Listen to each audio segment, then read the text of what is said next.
السلام عليكم ورحمة الله وبركاته. يلا بقى تعالي كده ادخلي برجلك اليمين وهاتي شوية الشاي بتوعك الحلوين دول في الخمسينة كده، وتعالي شوفي الجمال ده اتعمل ازاي. وهبتدي معاكم بتنظيف السمك.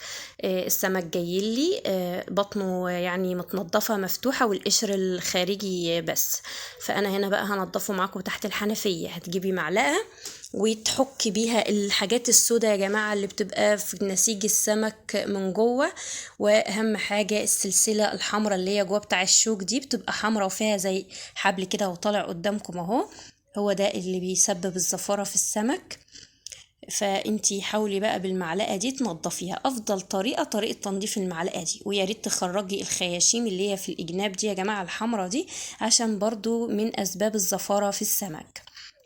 هنشطفه طبعا واحدة واحدة، كل الكمية يعني اللي عندي هنشطفها واحدة واحدة اهي تحت الحوض، واحنا بننضف منها الحاجات اللي هي السودة دي.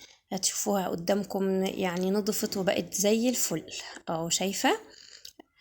لسه كمان بقى دلوقتي هنعمل لها محلول نقع. ده المحلول ده فظيع يا جماعة. هتجيبي معلقتين من الملح كبار وشوية دقيق يعني المكون معايا هنا بقى اللي فظيع وسحري الطحينة. انا بشتري الطحينة من الجماعة بتاع السرجة، وبروح حاطة بقى فيها في الخليط ده، علشان خاطر الطحينة يا جماعة بتسحب لي الدم والزفارة.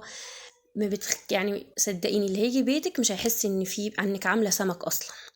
وتعصري لي ليمونتين كبار وسيبي بقى السمك بتاعك في الخلطة دي يتعمق ويتوغل لمدة حتى 10 دقايق او ربع ساعة. ما نسيبوش اكتر من كده عشان الليمون والملح ما يهريليش السمكة. ممنوع منعا باتا يا جماعة نحط خل في الأسماك أو في تنظيف أي لحوم، بيسبب زفارة. ده غير إنه بيهري اللحم بتاع السمكة.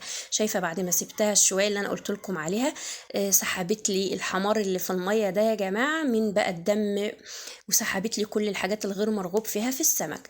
تجيبي بقى وتغسليه واحدة واحدة وتوقفيه بقى في مصفى بالطول على البطن، علشان خاطر ايه المية تنزل مباشرة كده في الطبق، ونضمن انه مش هيبقى في زفارة خالص. ما عندكيش وقت ومستعجلة نشفيه بمناديل.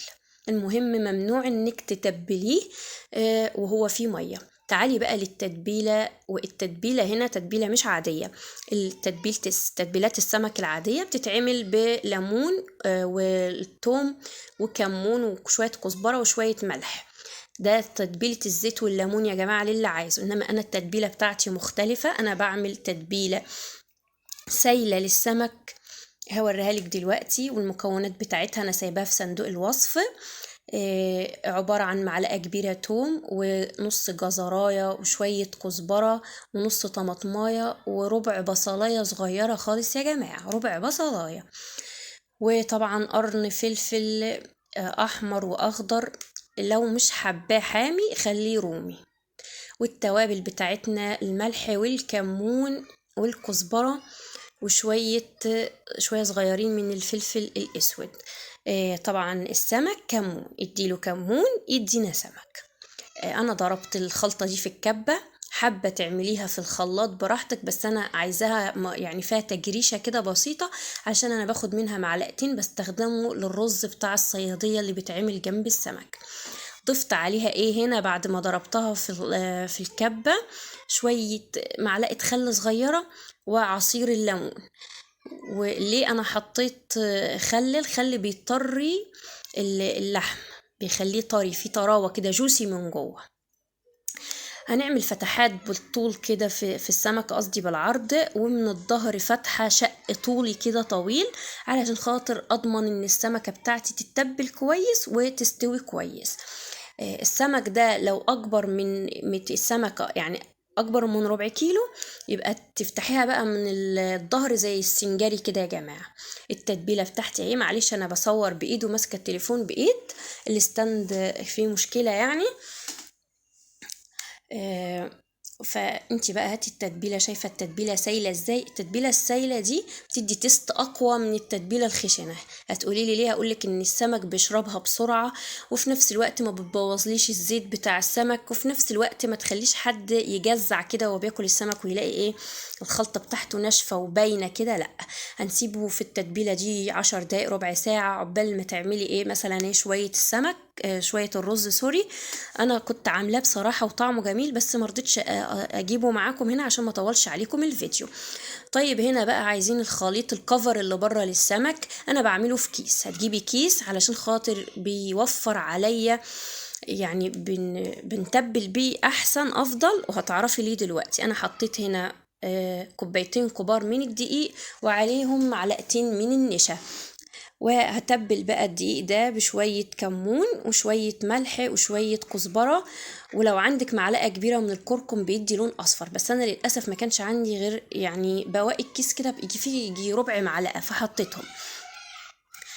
الكفر ده، الخلطة دي بتخلي الكفر من بره طعم، يعني يبقى السمكة بتاعتك مطعمة ومن جوه ومن بره. هتعرفي ليه دلوقتي؟ انا عملته في كيس. انا بقى خلاص هجيب السمكة بعد ما اتبلت وهحطها جوه الكيس ده اهو. الكيس ده يعني مش والله مش حكاية مواعين او حاجة، انما الحكاية كلها ان انا يعني بيغلف لي السمكة احسن. شايفة؟ تمسكي الكيس وتتحكمي في السمكة بتتغلف منك من كل ناحية وما بتستخدميش دقيق كتير. تمام كده. بعد ما بتعمليها بقى، انا هعمل الكمية كلها يعني علشان خاطر احضرها للقلي، واستني وما تسيبنيش. شايفه شويه الميه بتاع الخلطه اللي باقيين من التتبيله دول؟ دي بقى هتعملي فيها ايه؟ هتزوديها لي ميه من الحنفيه، وهتعملي ايه قبل ما هنيجي نقلي على الزيت مباشره؟ هتغطسي السمكه في الميه دي تغطيسه كده ثواني وتخرجيها وتنزلي بيها في زيت اهو قدامكم سخن غزير. الحركة دي بيعملوها المحلات، بتضمن لي قرمشة حلوة في السمكة، بتخلي السمكة مقرمشة، الزيت ما يتبهدلش من الدقيق، وفي نفس الوقت بتديها لون جميل كده، وبتخلي الكفر من بره مقرمش وجميل. وده سر من أسرار المحلات، عشان كده أنا قلتلك تابعي الفيديو معايا من الأول للآخر.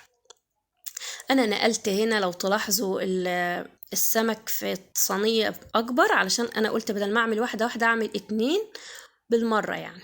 اهو سمك قصدي زيت على نار عالية جدا. اول ما انزل بالسمك ياخد لون ابتدي اوطي علشان خاطر اضمن ان اللحم بتاعي يبقى مستوي من جوه، وتقلبي بقى بالبتاعة دي وتبقي تبعدي عن الزيت. شايفة السمك لونه عامل ازاي؟ ده لولا كمان الإضاءة عندي في المطبخ لونها سيلفر كده فبتغمق لي كل حاجة. سيبي بقى يستوي من على الجنبين واستني، ما تروحيش في أي حتة. هتطلعيه على ايه؟ لا، مش على مناديل يا ست الكل ولا على اي حاجه، تطلعهولي على شبكه زي دي، شبكه مصفى اي حاجه. المهم انك اوعي تخرجيهولي على مناديل. شايفه انا مطلعاه كله على مصفى، علشان خاطر المصفى بتضمنهولي يكون مقرمش لاخر وقت، لاطول وقت ممكن.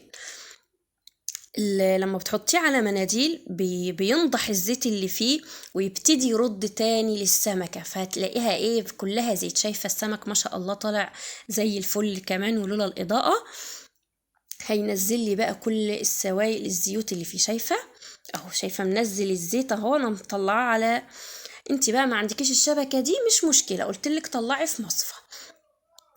وانا عملت اهو جنبيه رز صياديه. انا بقى بحب اعمل الرز الاحمر مش البني يا جماعه. شايفه السمكه دايبه من جوه ازاي وزي الزبده. بألف هنا وشفا على قلوبكم، ويا ريت ما تنسوش اللايك والاشتراك في القناه لو مش مشتركه، واشوفكم على خير في وصفه جديده، والسلام عليكم ورحمه الله وبركاته.